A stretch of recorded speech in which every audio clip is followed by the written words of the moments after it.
رمضان الذي أنزل فيه القرآن شهر رمضان الذي أنزل فيه القرآن هدى إن الحمد لله نحمده ونستعينه ونستغفره ونعوذ بالله من شرور أنفسنا ومن سيئات أعمالنا من يهدي الله فلا مضل له ومن يضلل فلا هادي له أشهد أن لا إله إلا الله وحده لا شريك له وأشهد أن محمدا عبده ورسوله أما بعد فإن خير الحديث كتاب الله وخير الهدي هدي محمد صلى الله عليه وسلم وشر الأمور محدثاتها وكل محدثة بدعة وكل بدعة ضلالة وكل ضلالة في النار. أعوذ بالله من الشيطان الرجيم. بسم الله الرحمن الرحيم. يا أيها الذين آمنوا كتب عليكم الصيام كما كتب على الذين من قبلكم لعلكم تتقون. رب اشرح لي صدري ويسر لي أمري واحلل عقدة من لساني يفقهوا قولي. سبحانك لا علم لنا إلا ما علمتنا إنك أنت العليم الحكيم. تمام تعریفیں اس وحدہ لا شریک کے لیے جس نے ہمیں پیدا کیا ہے. درود و سلام و رحمت للعالمین پر. اللہم صلی علی محمد وآل محمد. میں آپ کے سامنے رمضان المبارک کے سلسلے میں گفتگو کروں گا. سب سے پہلی بات، رمضان المبارک کا معنی کیا ہے؟ رمضان کا معنی کیا ہے؟ اگر لغت میں دیکھیں گے، رمضان کہتے ہیں، رمض کہتے ہیں اس چیز کو جو جلا کر راکھ کر دیتا ہے. جلا کر راکھ کر دینا، مٹا دینا. بعینہ ہی اسی طرح رمضان المبارک کا مہینہ وہ مہینہ ہے جو گناہوں کو جلا کر راکھ کر دیتا ہے، مٹا دیتا ہے، گناہوں کو جلا کر راکھ کر دیتا ہے. گویا کہ یہ مہینہ مغفرت کا مہینہ ہے، تمام گناہوں کو جلا کر راکھ کرنے کا مہینہ ہے. اور اللہ تعالیٰ نے رمضان المبارک کے روزے فرض کرنے کا مقصد بیان کیا. یا ایھا الذین آمنوا کتب علیکم الصیام کما کتب علی الذین من قبلکم لعلکم تتقون. اے ایمان والو، تم پر روزے فرض کیے ہیں جیسے کہ پچھلے امتوں پر ہم نے روزہ فرض کیا تھا. لعلکم تتقون، تاکہ تم اللہ سے ڈرنے والے بن جاؤ، گناہوں سے اجتناب کرنے والے بن جاؤ، متقی اور پرہیزگار زندگی اختیار کرنے والے بن جاؤ. اللہ تعالیٰ نے رمضان المبارک کے روزے کا مقصد بیان کیا کہ اللہ کا ڈر، اللہ کا تقوی. اگر آپ کو جاننا ہے کہ رمضان المبارک کی عبادت قبول ہوئے یا نہیں ہوئے ہیں، ہمارا رمضان المبارک کی عبادت قبول ہوئے یا نہیں ہوئے ہیں دیکھنا ہے، تو یہ دیکھیے کہ رمضان المبارک کے مہینے کے بعد ہماری زندگی تبدیل ہوئی یا نہیں ہوئی ہے، ہم اللہ سے قریب ہوئے یا نہیں ہوئے ہیں، ہم اللہ سے قریب ہوئے یا نہیں ہوئے ہیں، گناہوں سے اجتناب کر رہے ہیں یا نہیں کر رہے ہیں، یا اللہ تعالیٰ سے قریب ہو رہے ہیں یا نہیں ہو رہے ہیں. اگر ہو رہے ہیں تو سمجھ لیجئے گا اللہ تعالیٰ کے مقصد کو پورا کر رہے ہیں، اور رمضان المبارک کی عبادت کو ہم قبول اللہ تعالیٰ کے درجے میں قبولیت کے درجہ عطا کر رہے ہیں. یہ بہت بڑی فضیلت کی بات ہے، یہ بہت بڑی فضیلت کی بات ہے. اور اللہ تعالیٰ نے یہ مہینہ بابرکت مہینہ قرار دیا. ماہ رمضان کا مہینہ بابرکت مہینہ ہے، اور یہ مہینے میں ہمیں زیادہ سے زیادہ عبادت کرنا چاہیے، زیادہ سے زیادہ تمام گناہوں کو مٹانے کی بخشش طلب کرنا چاہیے. اور بعض مسلمان ایسے بھی ہے اس نیت سے رمضان المبارک کی عبادت کرتے ہیں. کئی لوگ نہ کہہ دے یہ رمضان المبارک کی عبادت تک نہیں کرتا، روزے تک نہیں کرتا، اور مومنوں کو دھوکہ دینا چاہتے ہیں اور اللہ تعالیٰ کو دھوکہ دینا چاہتے ہیں. یخادعون اللہ والذین آمنوا وما یخدعون الا انفسهم. اللہ کو دھوکہ دینا چاہتے ہیں، اللہ دھوکے میں آئے گا، اور مومنوں کو دھوکہ دینا چاہتے ہیں. وما یخدعون الا انفسهم، حقیقت میں اپنے آپ کو دھوکہ دے رہے ہیں، حقیقت کو اپنے آپ کو دھوکہ دے رہے ہیں. کل قیامت کے دن پکڑے جائیں گے، کل قیامت کے دن پکڑے جائیں. ہمیں چاہیے کہ ہم عبادت اخلاص کے ساتھ خالص اللہ کے لیے کریں، خالص اللہ کے لیے کریں. اور اللہ تعالیٰ نے رمضان المبارک کی عبادت فرض کرنے کے بعد یہ کہا ایام معدودات. دیکھیے گنتی کے کچھ دن ہیں. اللہ تعالیٰ نے رمضان المبارک کے مہینے کے روزے فرض قرار دے کر کہا ایام معدودات. معدودات کہتے ہیں عربی میں، لغت میں معدودات کہتے ہیں گنتی کچھ دن، 4 5 9 دن کو کہتے ہیں معدودات. لیکن اللہ تعالیٰ نے رمضان المبارک کے روزے فرض کرنے کے بعد یہ کہا ایام معدودات. گویا کہ گنتی کے کچھ دن ہیں. یہ اللہ تعالیٰ بتانا چاہ رہا ہے کہ یہ اشارہ دینا چاہ رہا ہے اللہ اللہ تعالیٰ کہ رمضان المبارک کے مہینے بھلے ہی 30 دن ہیں، ایسے گزریں گے جیسے گنتی کے کچھ دن ہیں. جی سبحان اللہ، گنتی کے کچھ دن ہیں، یہ بہت خیر کی بات ہے. ہمیں چاہیے کہ ہم روزہ رہنا چاہیے. اسی لیے اللہ تعالیٰ نے فرمایا وَأَن تَصُومُوا خَيْرٌ لَكُمْ، اگر تم روزہ رکھتے ہو یہ تمہارے لیے خیر ہے، بھلائی ہے، خیر کی بات ہے. اور سائنٹسٹ نے ایک ریسرچ کیا ہے، اگر کوئی شخص 30 دن تک روزہ رکھتا ہے تو اس کی جسم میں، اس کی باڈی میں کیا تبدیلی آتی ہے، کیا چینجز آتی ہیں. اور انہوں نے پایا اگر کوئی شخص 30 دن تک روزے رکھتا ہے تو اس کے جسم میں، اس کی باڈی میں ڈائجسٹو سسٹم امپروو ہوتا ہے، اور ہارٹ اٹیک کے چانسز کم ہوتے ہیں، اور بلڈ لیول کم ہوتا ہے، نارمل ہوتا ہے، اور برین پاور ہائی ہوتا ہے، اچھا ہوتا ہے، امپروو ہوتا ہے. سب فائدہ ہی فائدہ ہوتا ہے. خیر کی بات ہے. ہارٹ اٹیک کے چانسز کم ہو جاتے ہیں. کتنی بڑی فضیلت کی بات ہے، کتنی بڑی فضیلت کی بات ہے. روزوں کی فضیلت بیان کرتے ہوئے آپ صلی اللہ علیہ وسلم نے فرمایا الصیام جنۃ من النار، روزہ جہنم سے بچنے کا ڈھال ہے. جی روزہ جہنم سے بچنے کا ڈھال ہے. روزہ گویا کہ روزہ جہنم سے ہمیں بچائے گا، روزہ جہنم سے بچائے گا. آپ صلی اللہ علیہ وسلم نے فرمایا من صام یوما فی سبیل اللہ بعد اللہ وجہہ عن النار 70 خریفا، جو شخص اللہ کی رضا کے لیے روزہ رکھتا ہے، اللہ کی رضا کے لیے روزہ رکھتا ہے، اللہ تعالیٰ اسے جہنم سے 70 سال کی مسافت کی دوری تک دور کر دیتا ہے. 70 سال کی مسافت کی دوری تک دور کر دیتا ہے. کتنی بڑی فضیلت کی بات ہے، کتنی بڑی خیر کی بات ہے. اور آپ صلی اللہ علیہ وسلم نے فرمایا والذی نفسی بیدہ لا خلف فم الصائم اطیب عند اللہ عز وجل من ریح المسک.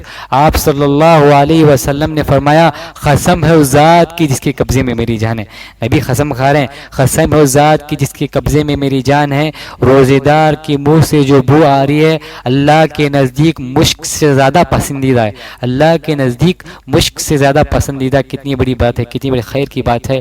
اور جنت کے 8 دروازے. آپ نے فرمایا فی الجنت 8 ابواب فیہ باب یسمى الریان لا يدخلوه الا صائمون. آپ نے فرمایا جنت کے 8 دروازے ہیں، جنت کے 8 دروازے ہیں. ان 8 دروازوں میں سے ایک دروازے کا نام یہ ہے الریان، اور اس میں کوئی نہیں داخل ہوگا سوائے روزے دار کے، سوائے روزے دار کے. دیکھیے اللہ تعالیٰ نے، اللہ کے نبی نے 8 دروازے کا نام لیا اور الگ سے الریان کا نام لیا، الگ سے روزے داروں کی فضیلت بیان کی کہ وہ الگ سے، الگ باب سے، الگ دروازے سے داخل ہوں گے جو روزہ رکھتے ہیں. کتنی بڑی فضیلت کی بات ہے. نفل روزوں کی اتنی بڑی فضیلت ہے تو رمضان المبارک کے فرض روزوں کی کتنی بڑی فضیلت ہوگی.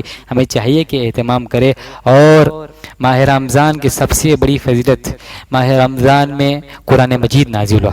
شہر رمضان الذی انزل فیہ القرآن ھدی للناس بینات من الھدی والفرقان. یہ ماہ رمضان ہے جس میں ہم نے قرآن مجید کو نازل فرمایا، قرآن مجید کو نازل فرمایا. انسانوں اور قرآن مجید انسانوں کے لیے سراسر ہدایت ہے اور واضح تعلیمات پر مشتمل ہے، راہ راست ہے، فرقان ہے. حق کیا ہے، باطل کیا ہے، حق کیا ہے، باطل کیا ہے. حق اور باطل کھول دیتا ہے، صحیح کیا ہے، غلط کیا ہے، ہمیں کھول دیتا ہے، بتا دیتا ہے. یہ ایسے قرآن ہے. یہ قرآن مجید اللہ تعالیٰ نے ماہ رمضان میں نازل فرمایا. اور تمام آسمانی کتاب اللہ تعالیٰ نے ماہ رمضان میں نازل فرمایا. اور قرآن مجید آخر عشرے میں یعنی لیلۃ القدر میں نازل فرمایا. اور فمن شہد منکم الشہر فلیصم، اور جو کوئی چاند کو دیکھ لے، ہلال کو دیکھ لے تو وہاں سے روزہ سلسلہ چالو کرے اور روزہ رکھنا شروع کر دے. دیکھیے جب ہم چاند کو دیکھتے ہیں ہمیں چاہیے کہ ہم چاند مبارک کہنا اجتناب کرے، چاند مبارک ایسا کہنا اجتناب کرے. سنت سے تو یہ ثابت ہے جب آپ صلی اللہ علیہ وسلم ہلال کو دیکھتے، چاند کو دیکھتے تو یہ دعا پڑھتے اللہم احلہ علینا بالیمن والایمان والسلامتی والاسلام ربی وربک اللہ. اے اللہ اس چاند کو ایمان والا، سلامتی، اسلام اور خیر والا، خیر کر طلوع فرما. اے چاند تیرا رب اللہ ہے اور میرا رب اللہ ہے. کتنی بڑی پیاری دعا ہے. ہمیں چاہیے کہ ہم اس کا اہتمام کریں، ہمیں چاہیے کہ ہم اہتمام کریں. نبی صلی اللہ علیہ وسلم نے فرمایا اذا دخل شہر رمضان فتحت ابواب الجنہ وغلقت ابواب النار وسلسلت الشیاطین. آپ نے فرمایا جب ماہ رمضان داخل ہوتا ہے، جب ماہ رمضان آتا ہے تو جنت کے دروازے کھول دیے جاتے ہیں، جنت کے دروازے کھول دیے جاتے ہیں اور جہنم، نار جہنم کے دروازے بند کر دیے جاتے ہیں اور سرکش شیاطین جکڑ لیے جاتے ہیں، سرکش شیاطین جکڑ لیے جاتے ہیں اور ایک پکار، ایک ندا آواز لگائی جاتی ہے، ایک پکارنے والا پکارتے وَيُنَادِي مُنَادًا یا باغی الخیر اقبل یا باغی الشر اکثر، اور ایک پکارنے والا پکارتا ہے اے اس مہینے میں خیر کے طلبدار آگے بڑھو، خیر کے کام کرو، اے شر کے طلبدار رک جاؤ، کیونکہ اس رات، اس ماہ رمضان میں ہر رات کچھ لوگ آزاد ہوتے ہیں نار جہنم سے، کہیں تم اس میں نہ ہو جاؤ، اس لیے گناہوں سے اجتناب کرو اور نار جہنم سے آزادی پالو اور گناہوں سے بخشش طلب کرو۔ کتنی بڑی فضیلت کی بات ہے، ماہ رمضان سراسر تمام گناہوں کو معاف کرنے کا ذریعہ ہے۔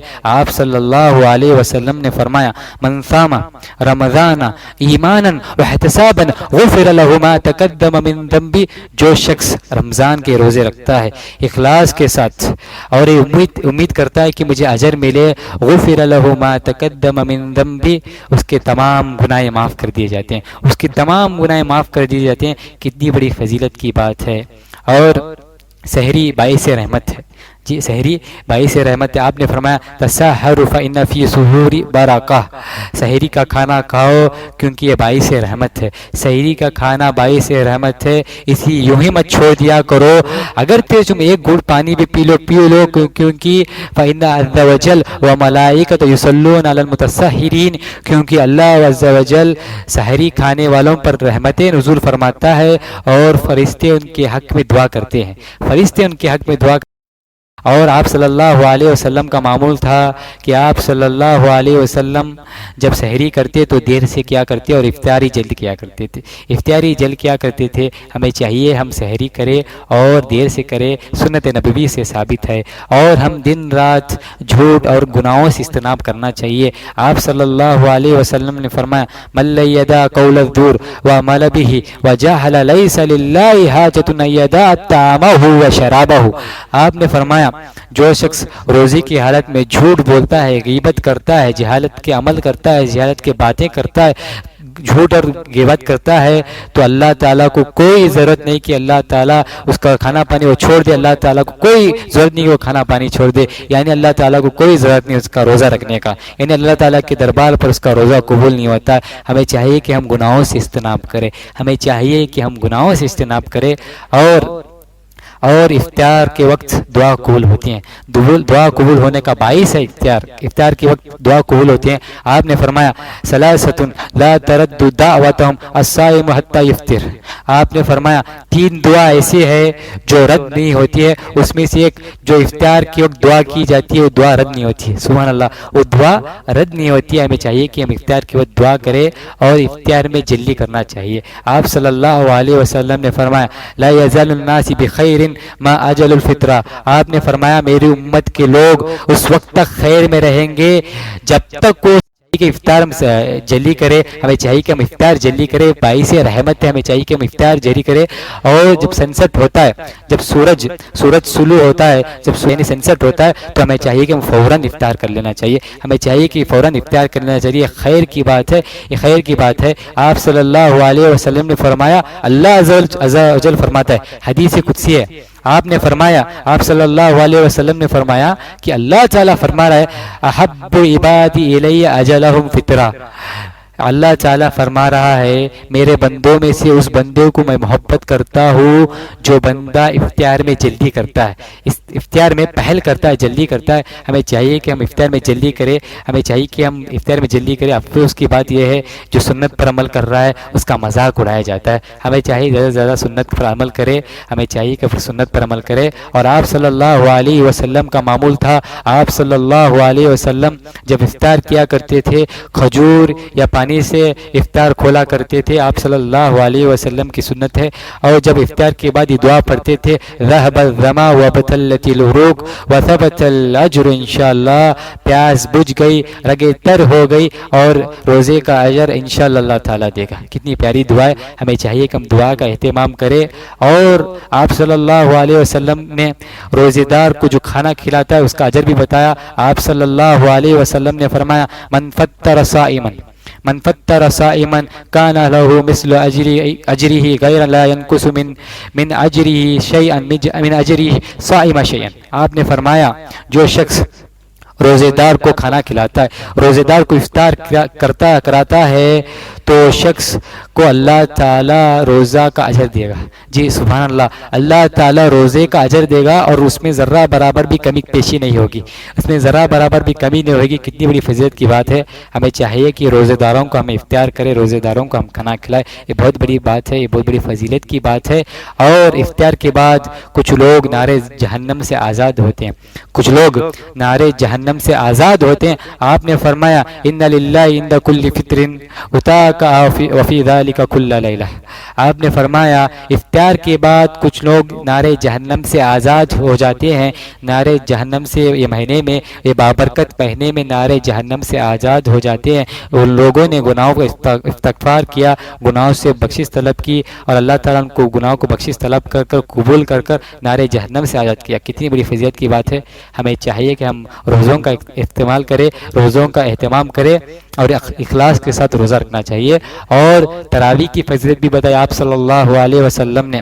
من قام رمضان ایمانا غفر له ما تقدم من ذنبه. آپ نے فرمایا جو شخص قیام کرتا ہے رمضان المبارک کے مہینے میں، ماہ رمضان میں قیام کرتا ہے، اللہ تعالیٰ کے ساتھ قیام کرتا ہے، اللہ تعالیٰ کے ساتھ مناجات کرتا ہے، اللہ تعالیٰ کے ساتھ مناجات کرتا ہے، قیام کرتا ہے اخلاص کے ساتھ، اور امید کرتا ہے کہ اجر ملے. اللہ تعالیٰ اس کے تمام گناہ معاف کر دیتا ہے، اللہ تعالیٰ اس کے تمام گناہ معاف کر دیتا ہے. ہمیں چاہیے کہ قیام اللیل کا اہتمام کرے، ہمیں چاہیے کہ ہم زیادہ سے زیادہ عبادت کریں. اور ماہ رمضان کی سب سے بڑی فضیلت، سب سے بابرکت رات لیلۃ القدر. انا انزلناه في ليلة القدر وما ادراك ما ليلة القدر ليلة القدر خير من الف الشهر تنزل الملائكة والروح فيها بإذن ربهم من كل امر سلام هي حتى مطلع الفجر. اللہ تعالیٰ نے فرمایا بے شک اس رات میں ہم نے قرآن مجید کو نازل فرمایا، بے شک ہم نے اس رات میں قرآن مجید کو نازل فرمایا. وما ادراک ما لیلۃ القدر، کیا سمجھے ہو لیلۃ القدر کو؟ لیلۃ القدر خیر من الف الشہر. لیلۃ القدر کی رات عام راتوں کی طرح نہیں ہے، یہ رات 1000 مہینوں سے زیادہ افضل ہے، 80 سال 4 مہینوں سے زیادہ افضل ہے. کتنی بڑی فضیلت کی بات ہے. اور اس رات فرشتے اترتے ہیں، جی فرشتے اترتے ہیں، اور روح الامین جبریل علیہ السلام اترتے ہیں. فرشتے عام حالت میں عام دنوں میں اترتے ہیں، لیکن الگ سے لیلۃ القدر میں جبریل علیہ السلام اترتے ہیں اور فرشتے اترتے ہیں. اور سلام ہی حتی مطلع الفجر، اور فجر تک رہتے ہیں، فجر تک خیر رہتا ہے لیلۃ القدر کا. یہ بہت بڑی گناہوں کی بخشش والی رات ہے. یہ آپ صلی اللہ علیہ وسلم نے فرمایا من قام لیلۃ القدر ایمانا واحتسابا غفر له ما تقدم من ذنبه. جو شخص لیلۃ القدر کی رات میں قیام کیا ایمان کے ساتھ، اخلاص کے ساتھ، اور امید کرا کہ اجر ملے گا، تو اس کے تمام گناہ معاف کر دی جاتی ہیں، اس کے تمام گناہ معاف کر دی جاتی ہیں. یہ رات تمام گناہوں کو مٹانے کی رات ہے، جلا کر راکھ کرنے کی رات ہے. یہ رات کو ہم تلاشنا چاہیے.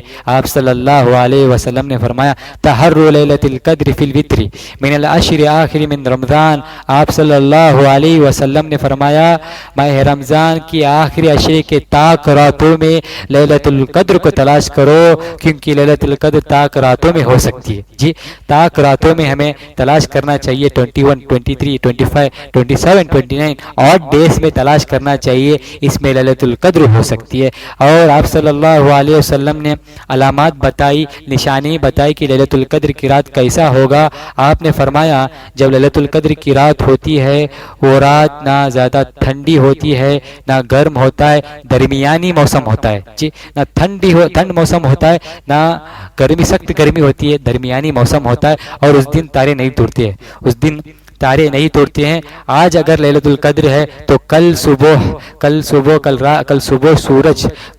سورج عام دنوں کی طرح نہیں، جو سورج کی شعائیں ہوتی ہیں وہ عام دنوں کی طرح نہیں ہوں گی. کم ریڈیس جو سن ریس ہوتا ہے وہ کم ہوگا عام دنوں کے مقابلے میں. عام دنوں میں جو سورج آئے گا، جو سورج آئے گا، اس کی شعائیں کم نظر آئیں گے، عام دنوں کے مقابلے میں کم نظر آئیں گی. یہ لیلۃ القدر کی نشانی ہے.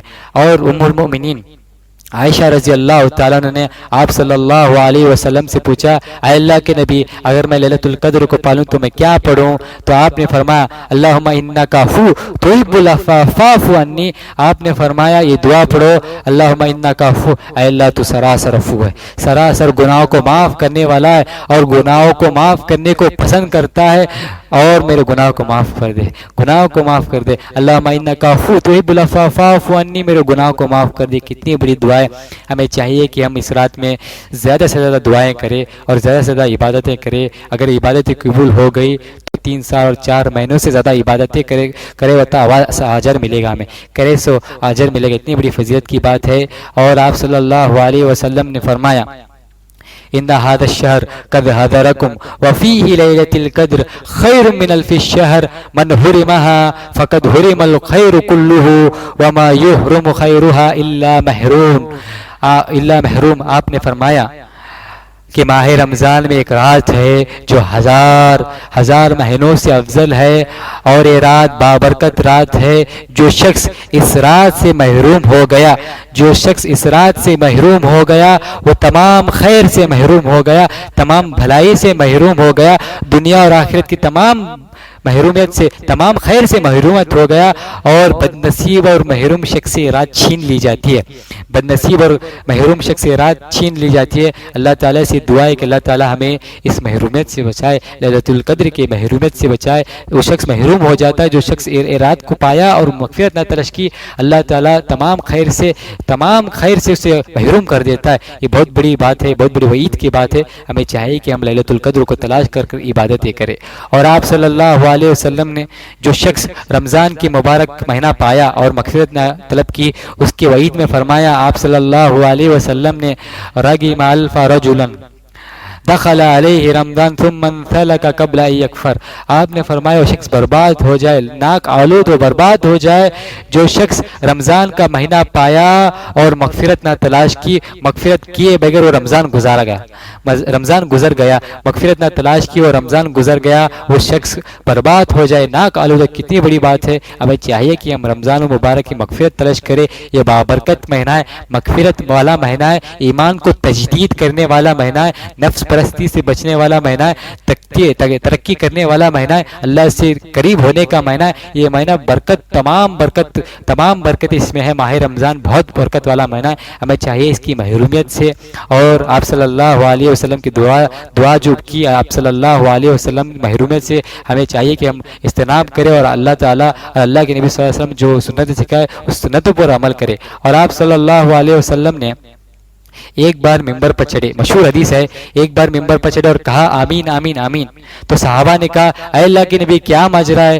آپ نے آمین آمین کہا تو آپ صلی اللہ علیہ وسلم نے فرمایا ان جبریل علیہ السلام اتانی، جبریل علیہ السلام آئے، فقال من ادرک شہر رمضان فلم یغفر له دخل النار قل آمین وقلت آمین. آپ صلی اللہ علیہ وسلم نے فرمایا کہ جبریل علیہ السلام آئے اور کہنے لگے اے اللہ کے نبی جو شخص ماہ رمضان کا مہینہ پایا اور مغفرت نہ تلاش کی وہ جہنم میں جائے گا، کہو آمین. تو میں نے کہا آمین. آپ صلی اللہ علیہ وسلم نے کہا آمین. جبریل امین تمام فرشتوں کے سردار نے کہا آمین. اللہ کی نبی نے کہا آمین. اللہ کے نبی صلی اللہ علیہ وسلم مستجاب الدعویٰ ہوتے ہیں، نبی انبیاء مستجاب الدعویٰ ہوتے ہیں، ان کی دعائیں قبول ہوتی ہیں. کتنی بڑی وعید کی بات ہے. جو شخص رمضان المبارک کا مہینہ پایا اور وہ شخص مغفرت نہ تلاش کی وہ شخص جہنم میں جائے گا. کتنی بڑی وعید کی بات ہے، کتنی بڑی بھکتی ہے، کتنی بڑی وعید کی بات ہے. ہمیں چاہیے کہ ہم اس محرومیت سے بچیں، اس بابرکت مہینے میں زیادہ سے زیادہ عمل کریں اور زیادہ سے زیادہ عمل کریں. دعا کہ اللہ تعالیٰ کہنے سننے سے زیادہ عمل کرنے کی توفیق عطا فرمائے. آمین. وصلی اللہ علی النبی الکریم.